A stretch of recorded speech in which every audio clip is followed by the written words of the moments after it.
The flesh of man has been corrupted by Satan, and most deeply blinded and profoundly harmed.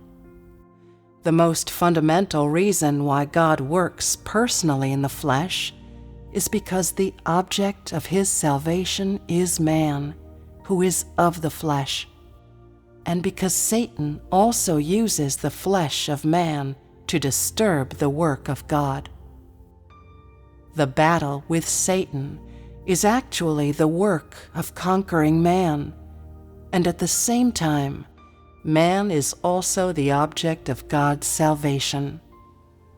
In this way, the work of God incarnate is essential.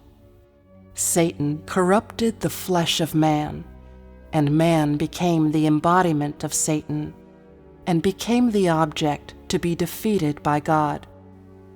In this way, the work of doing battle with Satan and saving mankind occurs on earth, and God must become human in order to do battle with Satan.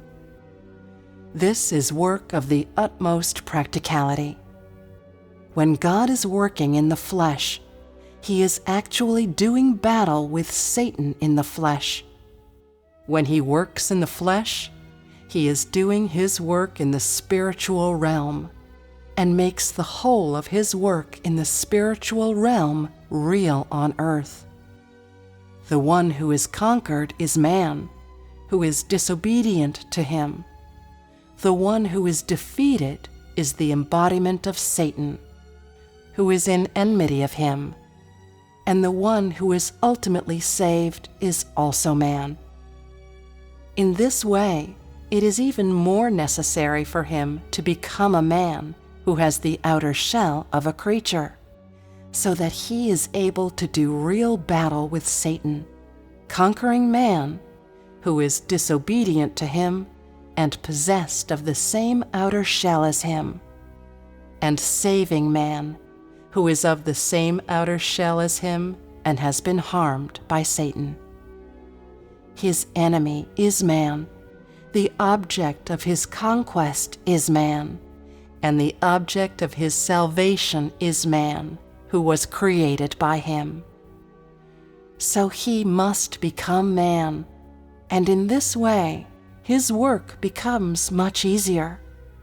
He is able to defeat Satan and conquer mankind, and moreover, is able to save mankind.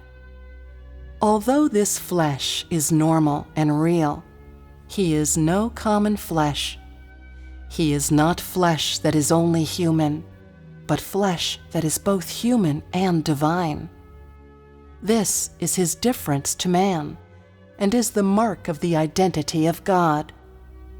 Only flesh such as this can do the work that he intends to do, and fulfill the ministry of God in the flesh, and fully complete his work among man. If it were not thus, his work among man would always be empty and flawed. Even though God can do battle with the spirit of Satan and emerge victorious, the old disposition of corrupted man can never be resolved, and those who are disobedient to him and oppose him can never truly become subject to his dominion, which is to say, he can never conquer mankind and can never gain the whole of mankind. If his work on earth cannot be resolved, then his management shall never be brought to an end, and the whole of mankind will not be able to enter rest. If God cannot enter rest with all of his creatures, then there shall never be an outcome to such management work, and the glory of God shall consequently disappear. Although his flesh has no authority, the work he does will have achieved its effect. This is the inevitable direction of his work.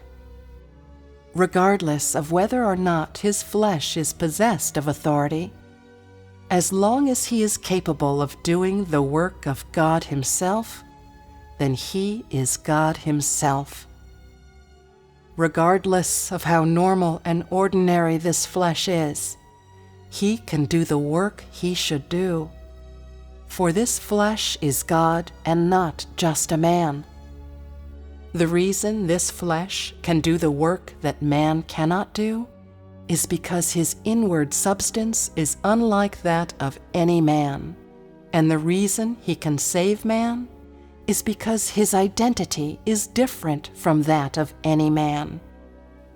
This flesh is so important to mankind because he is man and even more God, because he can do the work that no ordinary man of flesh can do, and because he can save corrupt man who lives together with him on earth.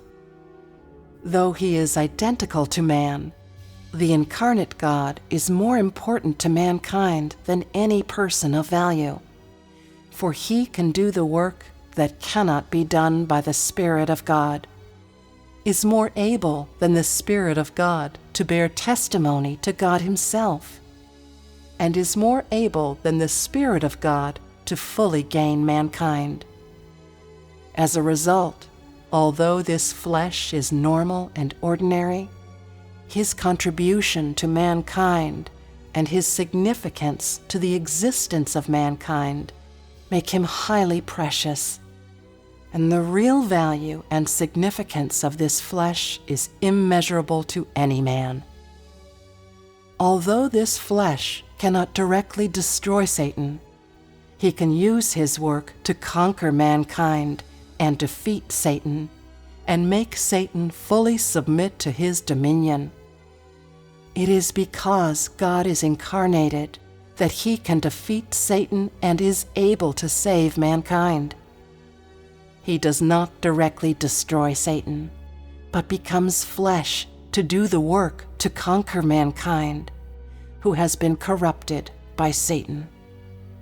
In this way, he is better able to bear testimony to himself among the creatures, and is better able to save corrupted man. God incarnate's defeat of Satan bears greater testimony and is more persuasive than the direct destruction of Satan by the Spirit of God. God in the flesh is better able to help man know the Creator, and is better able to bear testimony to himself among the creatures.